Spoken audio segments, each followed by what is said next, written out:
नमस्कार दोस्तों, ईश्वर सदैव आपका भला करे और आपकी झोलियाँ ईश्वर के आशीर्वाद से हमेशा भरी रहे। तो दोस्तों, आज बात करेंगे एक बड़ी ही रोचक कहानी की जो ईश्वर के नाम की महिमा के बारे में बताती है।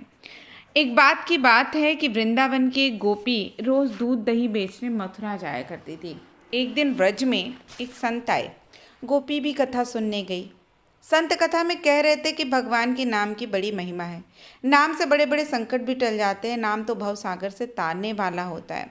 यदि भव सागर से पार होना है तो भगवान का नाम कभी मत छोड़ना। कथा समाप्त हुई। गोपी अगले दिन फिर दूध दही बेचने चली। बीच में गोपी यमुना जी के पास पहुंची। गोपी को तभी संत की बात याद आई। संत ने कहा था, भगवान का नाम तो भव सागर से पार लगाने वाला है। तो गोपी सोचती है कि जिस भगवान का नाम भव सागर से पार लगा सकता है, तो क्या उस भगवान का नाम मुझे साधारण की नदी से पार नहीं लगा सकता। ऐसा सोचकर गोपी ने मन में भगवान के नाम का आश्रय लिया। भोली भाली गोपी यमुना जी की ओर आगे बढ़ गई। अब जैसे ही यमुना जी में पैर रखा तो लगा मानो जमीन पे ही चल रही, और ऐसे ही सारी नदी वह पार कर गई। पार पहुंचकर उसे तो बड़ी प्रसन्नता हुई और मन में सोचने लगी, संत ने तो ये बड़ी अच्छी तरीका बताया है पार जाने का। रोज रोज नाविक को पैसे भी नहीं देने पड़ते। एक दिन गोपी ने सोचा कि संत ने मेरा इतना भला किया, मुझे उन्हें खाने पर बुलाना चाहिए। अगले दिन वह गोपी जब दही बेचने गई तब संत के घर में भोजन करने को कहा और संत भी तैयार हो गया। अब बीच में फिर यमुना नदी आई।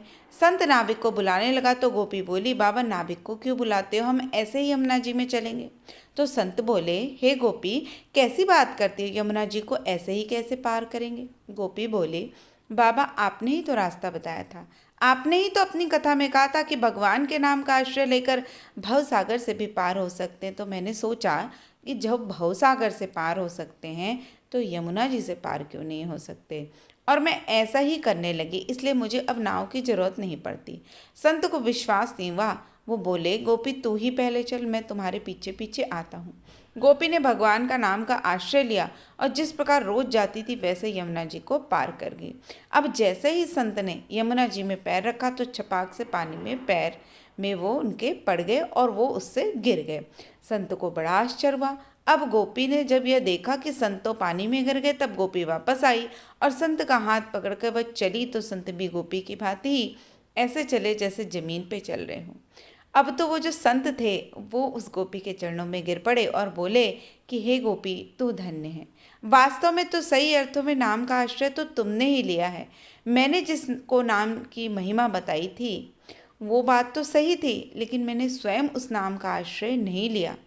वास्तव में हम भगवान नाम का जब वो आश्रय सुनते तो हैं, कहते तो हैं, लेकिन भगवान नाम में पूर्ण विश्वास और श्रद्धा नहीं रखते। इसी वजह से हमें इसका पूर्ण लाभ और फल प्राप्त नहीं होता।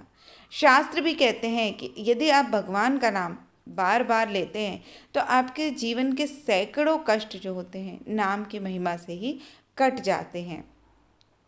इसलिए हमेशा ये ध्यान रखें कि पूर्ण श्रद्धा व विश्वास रख के हृदय के अंतःकरण से भाव विवल होकर एक छोटे के बालक के जैसा यदि आप भगवान के प्रति श्रद्धा विश्वास रखते हैं तो निश्चित रूप से ये जो आपका विश्वास है, ये श्रद्धा है, वो आपको अनेकों कष्ट से पार लगा देगी। जैसा कहा भी गया है कि कलयुग केवल नाम आधारा, सुमिर सुमिर नर उतार ही पारा। तो दोस्तों, आशा करती हूँ आपको हमारी ये छोटी सी कहानी पसंद आई होगी। ऐसी रोचक कहानियों के लिए, जानकारियों के लिए कृपया हमारे चैनल को लाइक करें, सब्सक्राइब करें और शेयर करना ना भूलें। तो फिर मिलते हैं, तब तक के लिए नमस्कार।